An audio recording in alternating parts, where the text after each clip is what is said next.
Good morning, everyone. It is 10 o'clock on this beautiful day. I don't know about you guys, but the snow is melting here, and it looks like spring is thinking about arriving. Got that little storm the other day, so hopefully we're heading in the right direction. Get a little bit warmer today and this week. Looking forward to that, being outside as much as we can. So it's 10 o'clock. We're going to start. Just kind of a quick couple of reminders for people. One, if you haven't muted, please make sure you do that when you join. That's great. The other thing is, if you are in RSU19 and you want to do attendance, if you go to rsu19.info, and I'll put that right in the chat, rsu19.info, and you can click the attendance link right there and just put it in live and just click submit, and we will collect that you're here. Fantastic. I'm going to go over questions today we had from the last couple of days, which is great. I really appreciate those. That really helps us, make sure I hit everything that we want to cover. Hey, Patty, good to see you here virtually. We'll also talk about a couple things today. One, the topic of the day is going to be customizing your workspace. One of those things, we're all kind of working virtually now, so we're using our laptops or our desktops or whatever as our workspace, and so customizing it to match exactly what you want. So a lot of kind of tips and tricks and making that work for you, and so we'll do that. I also want to share if you, a couple of questions that came up from the other day that we wanted to cover and make sure that everybody can share these along.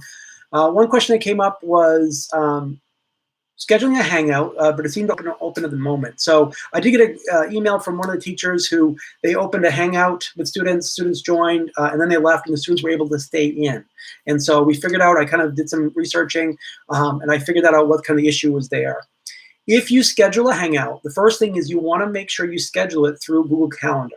It's different than just creating a new hangout with one-on-one person. The kind of difference, if you think of it this way, is if I just call you up on the phone, you and I are chatting, we're just having a conversation, and if I hang up, that doesn't necessarily mean that you've hung up, right, from your end. That said, if we do a hangout, if I schedule it in Google Calendar first, and then share that with my students and so forth, they'll join. You will be the host, kind of like the teacher, right? So you'll join, and once you've joined, you'll be able to remove them or mute them or as you need. The trick to not letting them stay is you want to make sure you're the last person out of the room.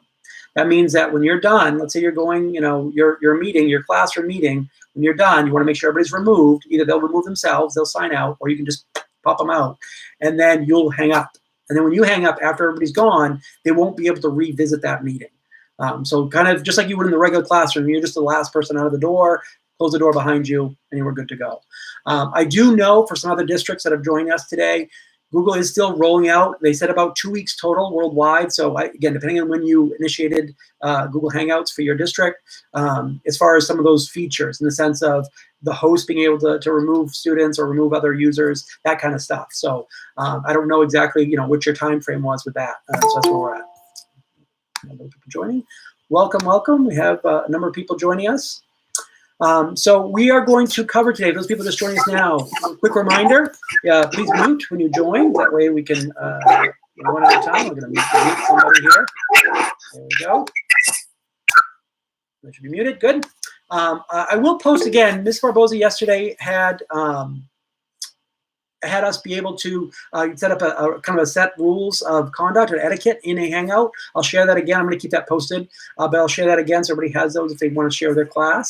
One question that just popped up, question was, should we be taping meetings with our classrooms? And that actually leads us right directly to one of the questions that somebody else asked. You can. It's basically just a click for you to record them or not. If you have all the kids there and you don't feel it needs to be recorded, so be it. If you want to record them for the students that aren't there, you can do that as well. One thing to be mindful with that, and somebody asked about, is what if you have students that are not supposed to be online as far as their pictures and so forth. A couple different solutions there. One, they can hide their screen, meaning they can hide their video. They can mute that video part, still have audio, and they can join, but they just wouldn't show their face if that's an issue. The other option you can do is again, when you record it anyway, it is just like a Google Doc in the sense that it's shared just with the people that are in that room. So if you're in the classroom and you're talking to everybody in that classroom, those 20 kids, they can all see each other.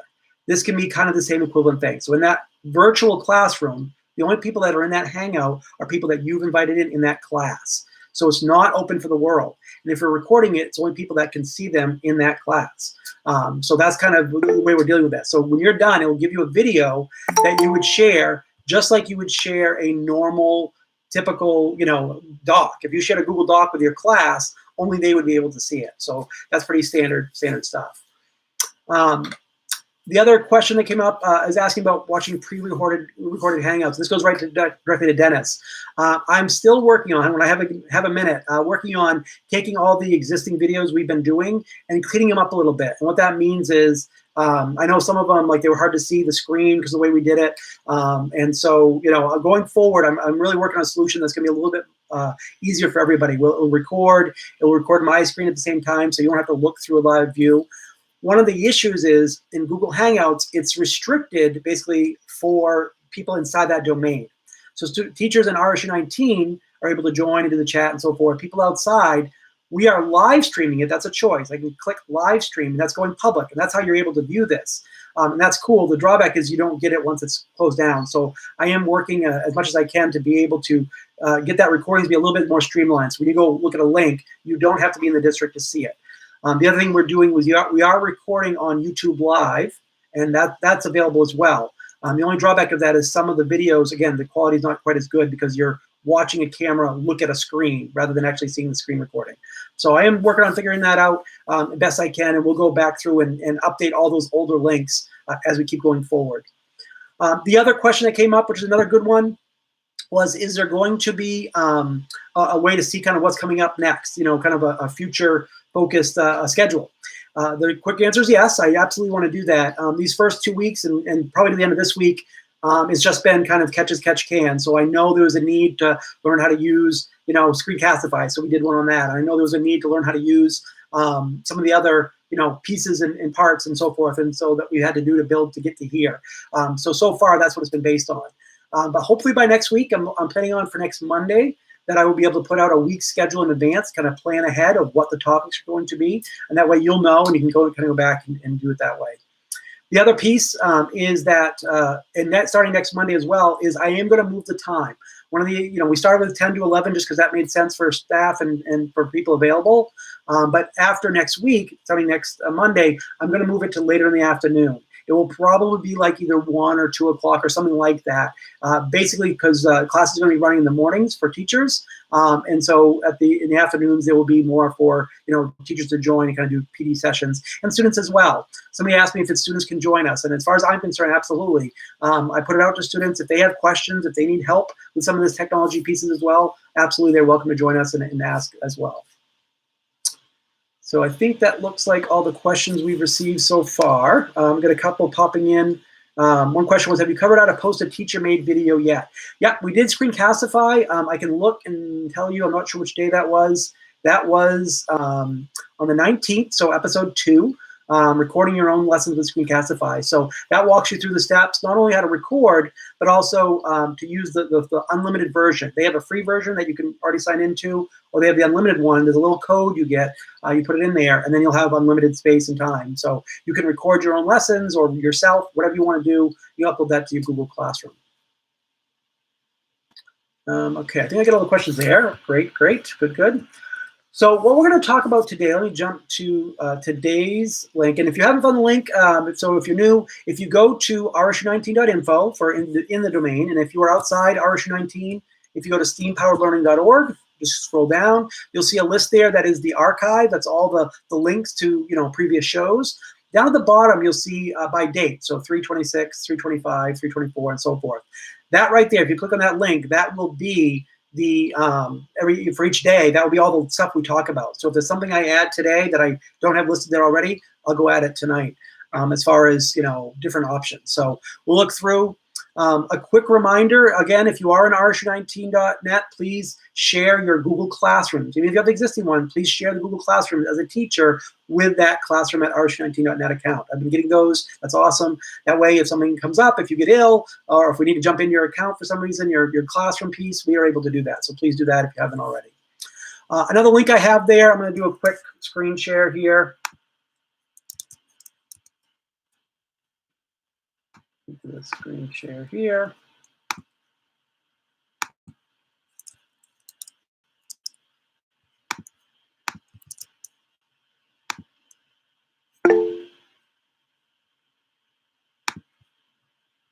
Just going to pull up the show notes for today. And we can go down through. As I mentioned, all these will be available. The show notes are available right on that page, and I will update them as needed if they're not already updated, as far as like if there's a link that I add. We already talked about attendance. This is a great site. So G Suite Distance Learning. So this is actually from a friend of mine, Monica Martinez, and she just basically put together a bunch of resources for distance learning. So these have videos, these have different pieces. Make sure you mute, please. But feel free to jump on there. I'm going to reach out to Monica and see if I can get her on the show next week for us to basically do a live video hangout. And if you can add questions. Oh, I'm going to mute that person. Sure, I'll mute it up. Looks like we are. Excellent.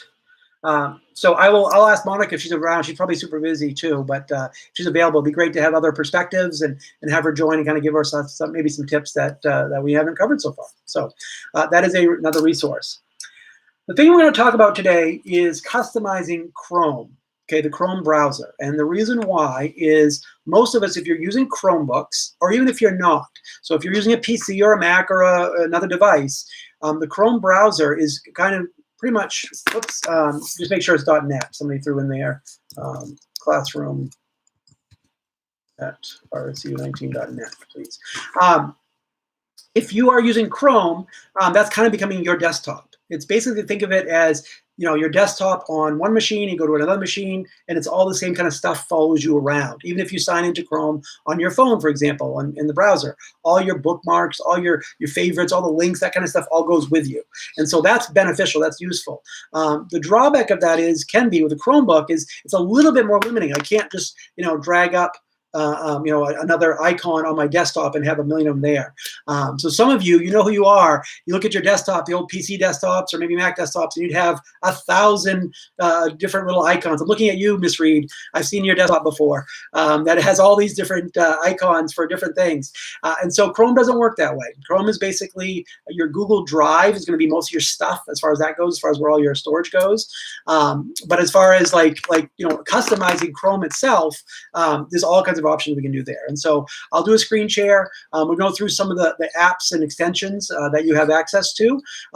If you are in RSU19 and you do have a Chromebook and there's an extension or an app that you're like, hey, I really like this, this is handy, but it's not installing, please let us know. Let myself know or tech know. We purposely push out certain extensions that we think are useful for everybody. And there are other ones that we just maybe don't know about, so we haven't pushed them out necessarily. So if you find one, hey, this is great, we really want this, just let me know or let tech@rsu19.net know, and we will absolutely add them. The list of the extensions, so you don't have to worry about, you know, keeping track of them all as we go, but I'm going to go through it. I have a list already sorted for you so that as we add them, you can just click on that and you can kind of add them as you need. But we're going to talk about some of my favorite ones, some of the most useful ones. So again, I'm going to do a screen share here.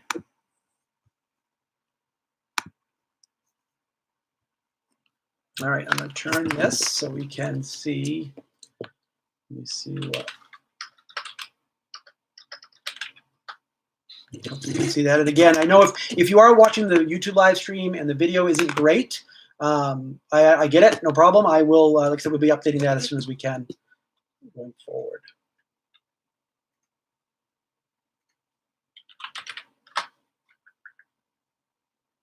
Make sure that looks okay.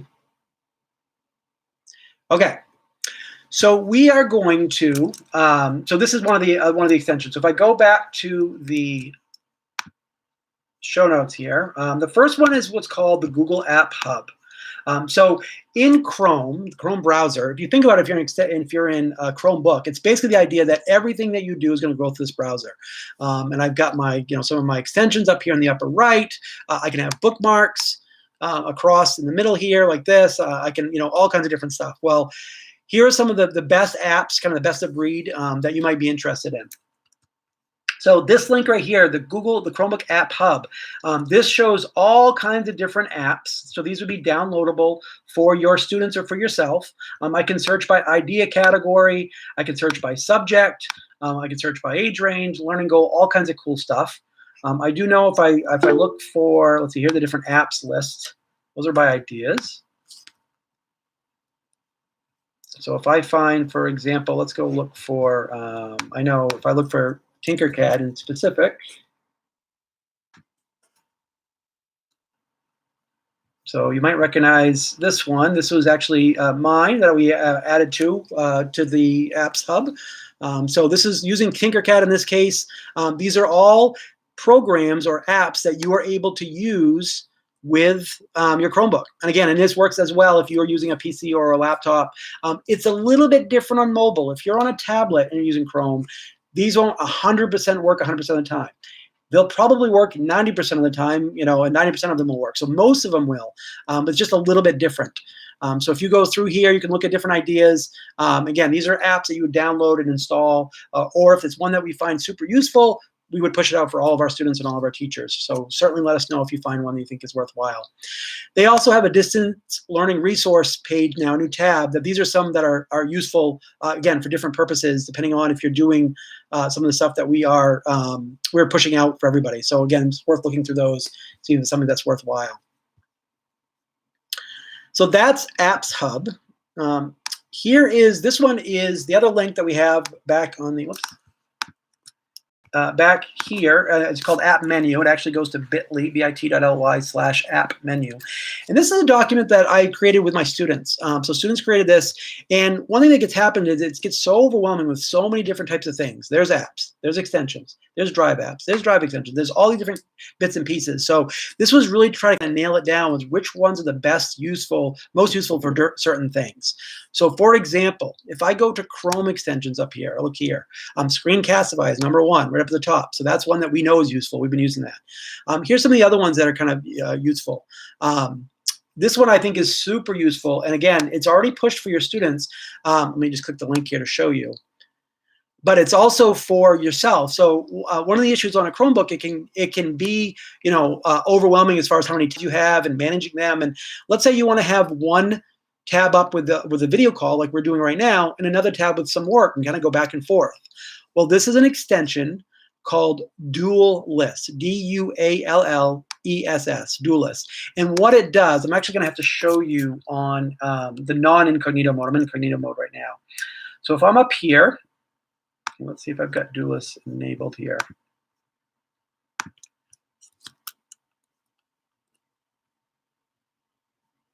Let's find our extensions. If you need to find your extensions in Chrome at any time, if you click the three little dots in the upper right-hand corner, so here they are, and if I scroll down a little bit and I'll find more tools, you'll see extensions right here. Apps are like downloadable programs. Extensions are little tiny programs that add functionality to your browser. So it adds things that weren't built in before. So if I find Dual List here, and I should find it right there. Okay, I'm not sure why I disabled it. Probably I was showing somebody. But here it is. Here's the icon up here, and it looks like two little bars kind of next to each other. If I click on that, the benefit of it is I can immediately have two windows side by side, or top on bottom if I want to have it look like linked this way, like this. However I want to do it, and they automatically fit each other perfectly. And then if I want to bring them all back together, I just click that bottom one, and it brings it all back to one. So that's super useful as far as, oops, let me make it back one. Oh, there we go, full screen. So that's a really easy way for kids. Just click on that and resize them without having to take too much time with that. That's super helpful that way. Another extension that I really like that I think is helpful, and this one is called Tab Cloud. And again, this is that link. If I look back at that link that we had just a second ago here in the app menu link, Tab Cloud is an extension that you can save different sets of tabs. So I don't know about you, but I have different sets of tabs of different websites when I go to different classes. So when I went to one of my middle school classrooms, or I went to one of my high school classrooms, or each class, maybe by period, or however you want to organize it, I can have all those tabs up. Like I have these tabs set up right now. I can name them. So I could call this, live stream, or whatever I want to call it, maybe period 2, or, English class, whatever I want to call it. I click this little save button here, and now they're already saved in the same order. So tomorrow, if I want to pull these up, I'm going to click that little icon, looks like a little cloud. I'm going to click the little plus, and boom, they'll all appear right there for me to use really quickly and easily. There are a number of different services that do something similar to this. I like Tab Cloud because it's super simple. It's very straightforward. But there are other ones. Another good one, if you want to get a little bit more complex and a little bit more customizability, this one right here is called OneTab. OneTab is super fully featured. It has a lot of different options there. It's great, but if it's more complex than what you're looking for, then maybe OneTab isn't for you. And again, any of these, you can try them out, play with them, use them. I don't like it, remove them, no big deal. To kind of add them and take them away as needed. All of these Chrome extensions, if you're looking for one, kind of look around. If you search or go to the Chrome Web Store, and there's a number of ways to get there. I just find just searching Chrome Web Store is really the quickest. I mean, you can find shortcuts and so forth, but the Chrome Web Store will bring you to something that looks like this. And again, of course, just like all these things, there's too many. There's thousands, if not tens of thousands of options here. Way too many. So I wouldn't worry about, you can just kind of poke around if you think something looks interesting. But if you have one, and if you do find one that you think is worthwhile, please share with me, because we'll add it to the list. The list that we have here are the ones we find kind of the most useful and most common. Another thing to recognize here on the left side, you know where it says themes. Okay, so themes, just like it sounds like, these are just otherwise known as skins or just color palette. So these just basically change the color of your Google Chrome. And you can change these anytime you want, no big deal, update them, no worries. It doesn't affect anything in the browser itself, it just affects what it looks like. The one thing to note, however, about themes is you'll see kids will have like, oh, I have my Patriots theme, or I have my, Fortnite theme, or whatever it is. One, we want to make sure obviously they're appropriate. So that's a conversation I've had with some students. Also, if you add a theme, because they're all free, if you add one and it changes your homepage, it's called homepage hijacking, I would remove that theme. One of the reasons why free themes will create them, and why they bother doing that, why is it, take the time to do that, is because they'll change your homepage to another site. Let's say, for example, like Ask Jeeves or Yahoo or something like that. You didn't do it, it did it for you. Well, the reason why they do that is because they're getting money, they're getting ads and so forth. Like you're seeing, this other web page, and they have ads up and so forth. So there's a lot of these. If you look at the ones that are published by Chrome, so that's the Chrome, all of these are perfectly fine because that's from the company, that's from Google itself. And then I can scroll down and look at other ones. I'm not saying they're all bad. You just want to be mindful of if it does do something that you weren't expecting, like changing a homepage or something else, I would just remove that extension. And that honestly goes for all extensions. Any of these, if you look through any of these extensions and you think you're not sure what it's doing, then I would just remove it. How I remove an extension, again, if I'm back on google.com, I'm in my Chrome browser here. In the upper right-hand corner, click those three dots and go down to More Tools and Extensions. These are all the different extensions I have. I can hide them. I can remove them right here. I can turn them on or off if I want to enable them or disable them. And there's all kinds of different ones for different purposes. There's actually even an extension to manage your extensions, of course, right? So again, if you have so many you can't manage them, that's a helpful one. Another good one, let's see what else we got here that's a good share that's worth mentioning. Oh yes, this one too. I like this one. So let me jump back to Google here for a second. And this was a recommendation from a teacher. As you go forward and start using screens more and more, it's very possible / likely you'll start getting eye strain, right? As we think about ergonomics and not only how we have to sit, but the more you're looking at a screen all the day, that's a problematic, or can be. So you can turn on, there are some extensions that are designed for basically to reduce eye strain. And the idea is that it turns off some of the blue light in the background. So if I enable this one right now, you'll notice that my background now changes to like a darker color.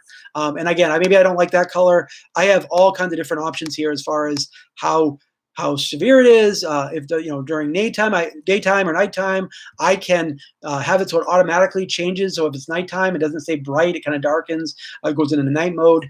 Any of these type of things. This one's called Screen Shader.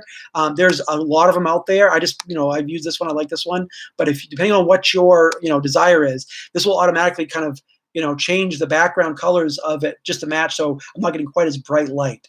So again, that's up to you. I just disabled it for right now because of we're using the screens here, so I want you to be able to see it. But if I'm looking at a screen for a long time, for hours at a day, say, I might turn that on so it would kind of darken throughout the night, and so it's not quite as bright looking at me. Another handy one to have, if you don't have already, this one is called Remote Desktop, Google Remote Desktop. So this is one that is already enabled for your Chromebooks if you're a staff or a student of RSU19. We already have this pushed out. But if you're not, the benefit of this is just using the Chrome browser, you can get support. So if I needed help right now from somebody else, I needed help from tech, I can generate a one-time access code that maybe I'm on the phone with them. I would generate that code. They would get that code typed in, and now they're remotely accessing my laptop. Now, obviously, I wouldn't give this out to anybody I didn't trust. But if I need help from support and I can't visit you physically, this is a really beneficial way of doing that. The same thing of giving support. I can give somebody support if they are like, okay, here's the access code, they type it in, and now they're on my machine as well. This is a really good way, just using the Chrome browser, very simple. If I click generate code right now, this is gonna give me a multi-digit code right here. So this code expires in 5 minutes. So if somebody doesn't sign in 5 minutes, I'm going to cancel that one. But they will be able to get on and we'll be able to go back and forth. So like I said, that's already enabled for all RSU19 Chromebooks. So if you have one, you are all set. If you ask for us to do support on your machine and we couldn't obviously physically get to you, we might just say, okay, type this number in right down here, and we'd be able to access and help you out. So that's another super beneficial one if you have that enabled. All right, let's turn off the Chrome store. Other extensions I think are worthwhile. Yeah, this is probably good for right now. So I'm going to go into my Google Drive.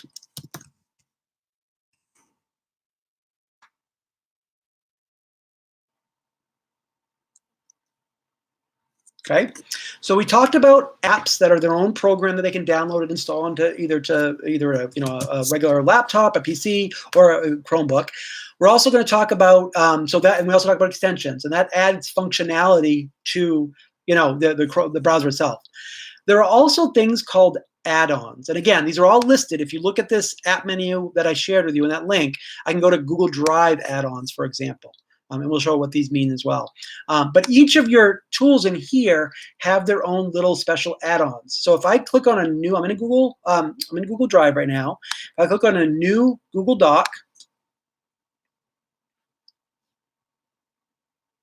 here's a Google Doc. So I can type in, hi everyone. Okay, so I have all the regular tools, and I'm sure many of you are very familiar. We'll do some stuff on Google Docs and slides and sheets going forward. But for right now, if you're pretty familiar just with general stuff in Google Docs, this is just regular old word processor. But there are these little add-ons up at the top. And what these do is these add functionality to Google Docs or Google Slides or Google Sheets that are not built in automatically. That means that these aren't come by default. You have to add them. So I can click on add-ons. I can go down here to get add-ons. And I can kind of look through and see which ones are useful and which ones aren't. Now, these are all free. As far as I know, I haven't seen, since the last time I looked at these, I haven't seen any that cost money. And there are things that are not built in. A really good example, for example, thesaurus. Okay, so there are thesauruses. Now, there's a spell checker, but there's not a thesaurus built right into Google Docs. So I could add that as a little add-on. Let me show you some of the ones that we have that I recommend. Again, if there's an add-on that everybody should have, or like, oh man, everybody should have this, you might already have one there, as far as, because we might have pushed it out from the domain, from the district, and pushed these out. So EasyBib Bibliography Creator. Now, I know that's a sticky subject. Some people feel that it's okay to give that kids that help. Some people feel pretty strongly that kids should do it on their own. I'll let you guys have that discussion. But if you do want to push this out, this is built right into it. Easy accents. This is actually a really good one. If you're doing foreign languages, I'm going to add it again. It's been a while since I've used this one. The other thing too, so you allow it the first time. And just so you know, once you've connected an add-on once, it will then be available to all your Google Docs. You don't have to go back and do it each time. So this is the add-on called Easy Accents. I can select a language. I'm just going to choose, let's choose Spanish. And again, you can change it whatever you want. And so here are some of the accents for the right here for some of the letters that are just harder. You can do it, but it's just a little bit harder to go through and find and insert a symbol and so forth. So this just makes it a little bit quicker for students that if they're doing, you know, Spanish or French or Latin or whatever language they're doing, it might help them a little bit. So that's one of those things that are just not built in. Another add-on that I really like. Okay, I mentioned the thesaurus one, which just like it sounds like is kind of a built-in thesaurus. Kazina. So Kazina is really useful. And again, it takes a little bit to set up the first time. Again, I'm going to click continue and OK. And we'll allow it. But here's the benefit of this, especially if you're an English teacher and you're reading, you know, hundreds, maybe hundreds of essays and all this kind of stuff, and you want to leave notes for all of them. Kazina will allow you to leave audio notes. So I can sign in as an instructor. And I'll go through this process. But I can sign an instructor, and I can leave an audio note for my student right at the part that they were instead of leaving a comment, a typed comment. And the benefit of that is two things. One, it's quicker, right? So I'm leaving along, hey, don't forget to put a period at the end of your sentences or whatever my comment is. It's less time consuming for me to say that. Also, the students themselves, and I've talked to some kids about this, you know, last couple of years when they had this access, they can see their essay and they can hit play and they can hear their own teacher telling them, reminding them certain things. So I think that's super useful. So this is just a couple of the add-ons here. Again, if you think that it's worthwhile, if you find add-ons that you want to share, please let me know because we'll share them going forward. Some of the other ones, let me see. I think I covered most of them that are built in that are worthwhile. Yeah, these are different add-ons. Okay. Let me jump back to that was Google Docs. I'm going to show you a couple add-ons, one for slides. So if I go to a new Google slideshow,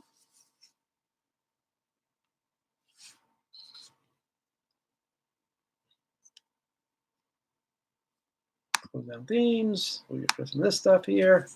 Okay, so I'm going to go to add-ons just like before. And one of the add-ons that I didn't realize I didn't install, I might have done on my personal account. One of the add-ons, I'm going to click Get Add-ons, I really like is called Unsplash. Unsplash Images. I'm going to add it. So I search for it. Here it is. I'm going to download the install.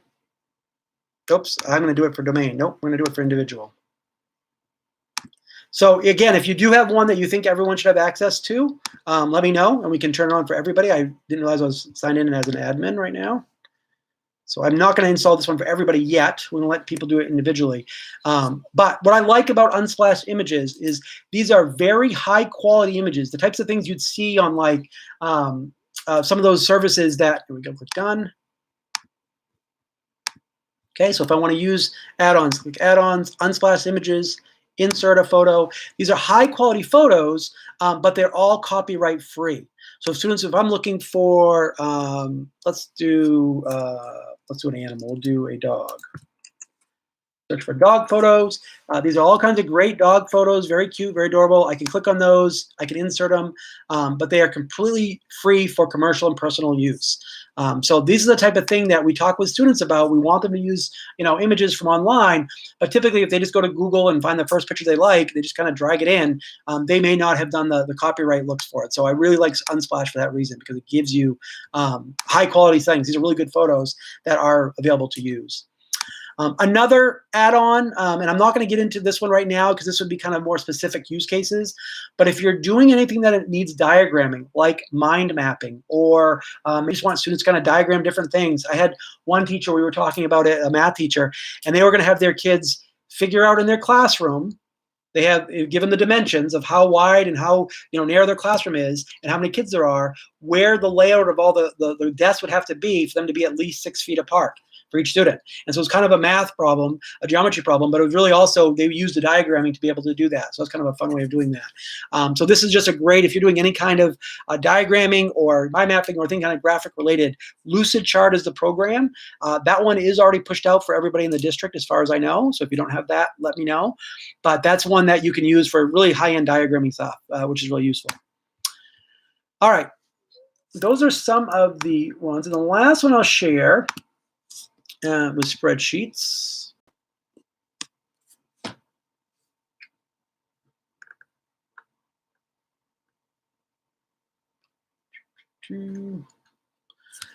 Let it load. Okay, so same idea. Click up on add-ons. Like I said, all of these we will do full, we'll do full sessions on just spreadsheets, on just docs, on just slides, just because each one of those is basically powerful enough or complicated enough that it will need its own. But we'll just do that at another point, in a future point. So some of the add-ons that are available right here, two kind of really handy ones. The first one's Autocrat. So if you want to collect addresses, let's say, for example, I want at the beginning of the year, have my students collect their parents' email addresses and send their parents an email that says, hi, welcome to my class, glad to have you here, whatever information you wanted. Autocrat is kind of a mail merge system that will walk you through those steps. So we'll say, where's your template document? Here it is, first name, last name, address, whatever. It kind of walks you through that. So that's super helpful that way. The only thing to note about Autocrat is if you start getting up into the hundreds of emails, and again, you might say, like, why would I ever do that? Well, if you were emailing an entire district at once, for example, there are almost 2,000 students in our district. If you were to do that at once, when you hit 500, Google's not sure that you're not spamming people, and they get concerned about that. So they basically limit you to 500 a day. Again, most of us, that wouldn't be an issue, but if you were trying to use it for an entire district, that might be an issue. You might have to do it over 2 or 3 days, depending on your numbers. Other useful add-ons, again, we can kind of poke around in here. Lucidchart, you see that again. Lucidchart is beneficial in the sense that if you are doing diagramming, it's a super way to do that. I do want to show you Formule, and we will do that when we do forms, because there are certain pieces of forms that you're going to want to use. Let's say, for example, you want to collect information. Here's a scenario, one that we use actually in our district. Our secretaries at the end of the year do all the certificates for our high school students, like the seniors, and English class certificates or Latin certificates, or all those kind of awards and so forth. So they have teachers fill out a form with that information. It automatically goes into a spreadsheet here, something like this, which fills out a template which has that information in it. So if I go to a new form, I can go to Tools, create a form right here. Here's my form. I could ask all those same kind of questions. So I could be like, certificate. And again, we're not going to have time today to do all the things we would do in here, but I would go through and ask all the questions I'd have of the students, of the teacher, what certificate it is, what class it is, what's the award, all that kind of stuff. But this has add-ons too, just like everything else does. So one add-on that we're using is called Form Publisher, and that does things like it will automatically create a document, a PDF, or a Google slide, or a Word document, or whatever you want from that information. To enable, if you don't see this little icon up here, this little looks kind of like a puzzle piece. The first time you have to click on these 3 dots and go to add-ons for it to appear. And so once you've added an add-on or installed an add-on, it will be on here. Some of the other things that this can do, other add-ons that are useful, for example, let's say Form Ranger. Okay, so one of the things that it can do, Form Limiter, that's what I'm thinking of.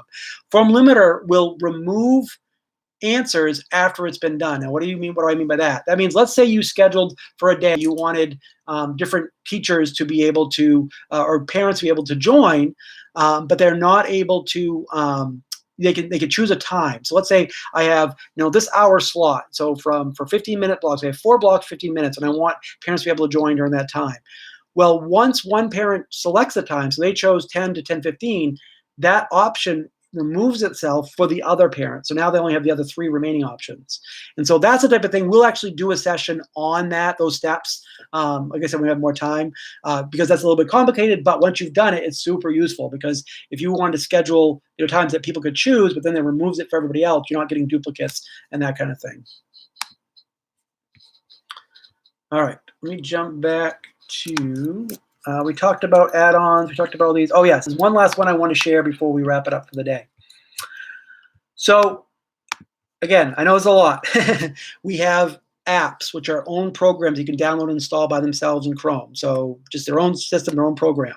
We have extensions. These are little programs. Let me jump back over here for a second. This might help you. Okay, so we have extensions, Chrome browser extensions. These are things that add functionality to the browser itself. And again, all these there are millions of them out there, so it's really a case of kind of finding ones that work for you. We have individual add-ons for each of our pieces, so documents add-ons, spreadsheet add-ons, slide add-ons, and so forth.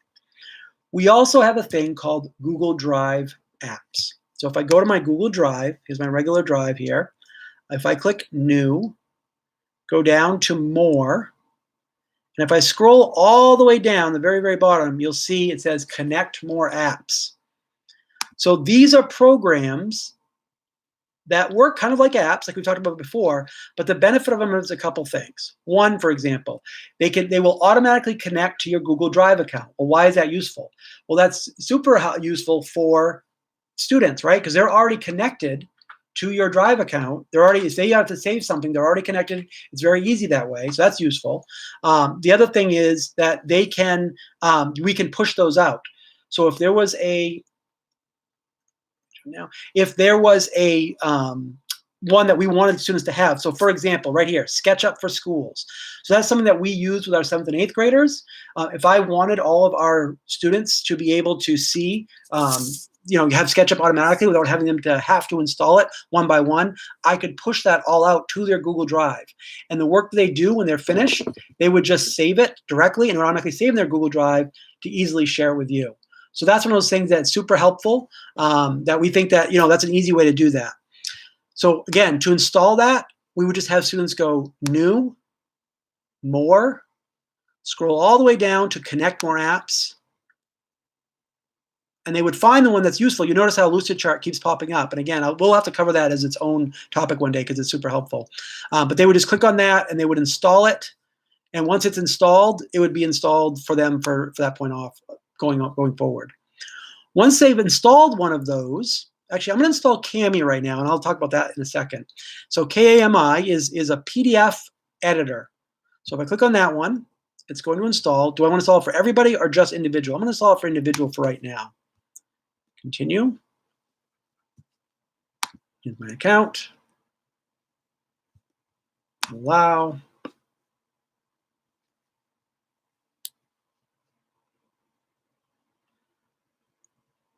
Once it's installed, and then I'll show you where it will be so you can pull it up and use it if you need be.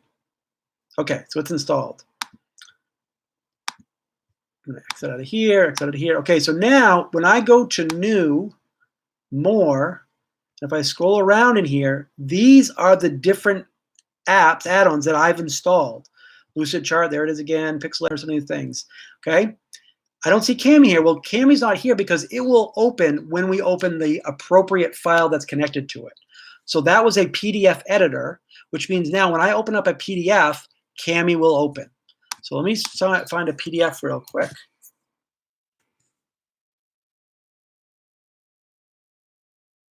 I'm not sure what this is. Let's see, make sure it's,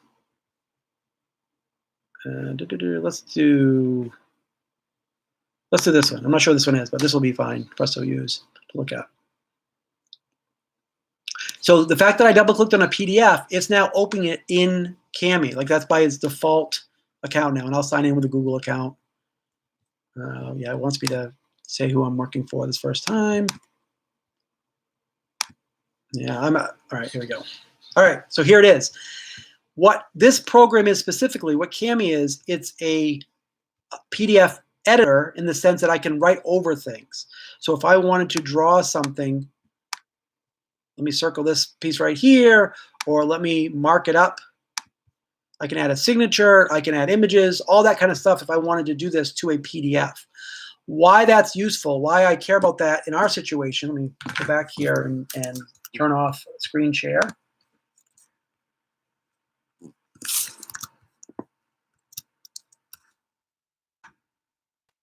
Jump back here for a second. Why that's a handy thing for kids to have, or for us to have, is if you created a document that you want to give to parents, to give to students, maybe it's a sheet of different math problems or questions, but you want them to answer it. With that Kami program, they can write on top of it without affecting the original one. We covered this, I believe, in day 2 when we talked a little bit about using a Google Doc, a Google Slide, and putting things in the master list, which is kind of in behind, and we can talk about that again if you want. So students can write on top of it, but not actually affect the text inside of it. But this is another way of doing that. So they can have a PDF, it's read-only for them, they can see it, they can write on top of it, and when they're done, they can actually submit it to you. One of the choices for them is click share, and they can send it right directly to you. So again, that's another app. This is the type of thing that when we want to do more of a deep dive, I'll cover those individually. Today was just basically to open up the world of apps extensions and add-ons for you. So you kind of know that they're there as we're going forward. If there's a function, there's a thing that you need to have done, but it doesn't, not sure how to do that, there may be an extension out there for you that will help you with that. And so we can kind of explore, and please let me know, send along our way if you find one you think is really useful that I didn't cover or we should add to that list. So we're wrapping up here. We get up to 10:45, and what I'd like to do now is kind of go into questions. If there's any question that came up that I missed as we were covering that topic, and then we'll do our time well spent coverage for the day, and we'll call it good. So let me just kind of scroll back real quick here. Math equation editors you know of. Yes, there's a couple. So depending on how complicated, what grade level, I'm not sure which grade level you're working with. Higher level kids, certainly high school, maybe middle school, there's one called Desmos, D-E-S-M-O-S. That's an app. It's very, very powerful, very useful. It would be I believe it would be too complicated for, say, like a 5th grader, is my opinion, but maybe not. So that would be higher level. Younger level, depending on what you need to do, if there is an equation editor, it's not a fantastic one, but it's okay, built into Google Docs. And that right there, you could take that document and you can insert or copy paste whatever into something else. So if you had certain equations you want to put into a slide or a PDF or whatever, you can do it that way. Oh, Ms. Orcutt put on there's a math add-on called Math Type I like for equations. Awesome. Thank you, Ms. Orcutt. That's the kind of thing that please let us know. So if that add-on is worthwhile, and really if everyone should have that. And when I say everyone, I'm really thinking our students. So if you as a teacher want to be able to go to your kids and say, hey guys, click add-on, choose math type, and it's already there for you, just let us know, because we can absolutely push that out for everybody. We try to be mindful as far as, we don't want to overwhelm kids. If they're a younger student that has something pop up and they don't know what it is, we try not to do that. Some of you may remember there was a screenshot editor called Nimbus that would pop up its own tab at the beginning of the year that was kind of annoying and really didn't need it. So we've removed that. Not that you can't install it, but it doesn't auto populate, it doesn't auto push out there for everybody. So that might be one that you'd like. Yeah, Unsplash, somebody mentioned that. Excellent. Cami wants a lot of permissions. Okay, so this is a question somebody else asked yesterday. So we will, Cami's one that if we do want, they're offering it free right now. It's usually costs money, but we would do a domain install for that one. The permissions that they asked are things like, do they have access to your Google Drive? The reason why they would need that is when you're done and you save a document you edited, if you want to save to Google Drive, they have to have access to Google Drive, right? They have to be able to save it there. It's the same thing where it might say access to your email or your Gmail. Well, why would they need that? Well, one of the options is I want to send this PDF by email or by Gmail. And so if you have to be able to send it, they have to have access to be able to do that. If you're uncomfortable with these, just say, no, I don't want to do that. That's fine. But some of these tools, it's not that they're necessarily going to, look through all your emails and I don't know, track them or whatever. They need access to be able to use that service to automate that piece of it. I'm very mindful. Like we look into the different, I don't add extensions just willy-nilly. Like we really look into the ones that we would recommend and make sure that they're a legit company and they're, there's purposes there that aren't just, just kind of fly by night. Because you do have to be careful. They're sneaky, right? If they go in and have something that looks like it. Let's say they call. I was looking for a YouTube video the other day, the YouTube app, and they had all kinds of apps around it that weren't YouTube, but they said YouTube Helper or YouTube, whatever. They were basically trying to trick people into using these other ones. So you absolutely want to be mindful of that, and the permissions, and also if it changes. So one of the choices we have as admins to push out is if they change what the service is, their terms of service, after you've already installed it, do you allow that or do you not? One issue that they had in the past was a very legitimate company would make a service, they would put it out there, people would use it, and then later on, if they got bought out or something happened, they would change their options and people wouldn't realize it because they've already enabled them. So we're very mindful of that kind of thing.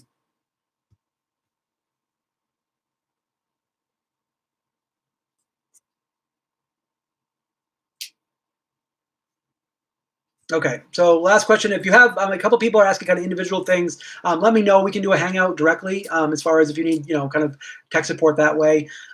So I'm going to jump to the last piece here.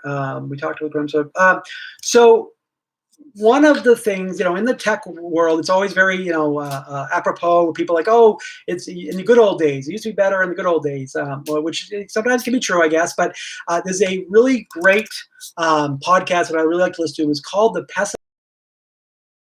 Basically, what they do is they go through and pick things that you and I would totally think were totally innocuous. We don't even think of it really, as far as, Why would everybody care about that? Things like, for example, I know I listened to one podcast on teddy bears, one on the novel, one on mirrors, one on things that, again, like we just take totally for granted. But at one point, these were things that were not, when they first came out, people were against them. People were like, that's awful. The teddy bear ones is amazing. They right here, I'll just read a quick synopsis of it. Cute and cuddly or horrible monstrosity that will destroy humanity. In 1907, many people feared the worst, that this new toy would ruin young girls' maternal instincts and lead us to terrible fate. So again, there's some crazy stuff in there, but I think it's just kind of fun to hear things like the way that people thought they were at the time, but realizing that in the going in the future, it all worked out. So the link that I threw in the show notes was for one specifically about kids these days, and let me see if I can pull up. Here's the quote from this one. In the older generation, when you look back to history, you discover older generations have been saying a version of the same thing for thousands of years, and our question is why, and we found an answer. So if you get a chance, it's a great podcast. I really enjoy it, and kind of trying to leave on a fun note each day, time well spent of something that you can either watch or listen or share. So I think with that, we are going to wrap up for the day. It looks like instructions on PDF editors, please. So maybe that will be tomorrow's topic. We'll just do a focus on that piece. Like I said, for now, I've been kind of going by the most demands, what people most need each day. But really likely starting next week, starting next Monday, we'll have a schedule ahead of time as far as what topics we'll do, so people kind of plan ahead. It's been a little bit kind of catch as catch can so far, but we will, going forward, we'll try to do a better job of that. So with that, I want to thank everybody for joining us, and hopefully I will see you tomorrow at 10 o'clock. Bye, everybody.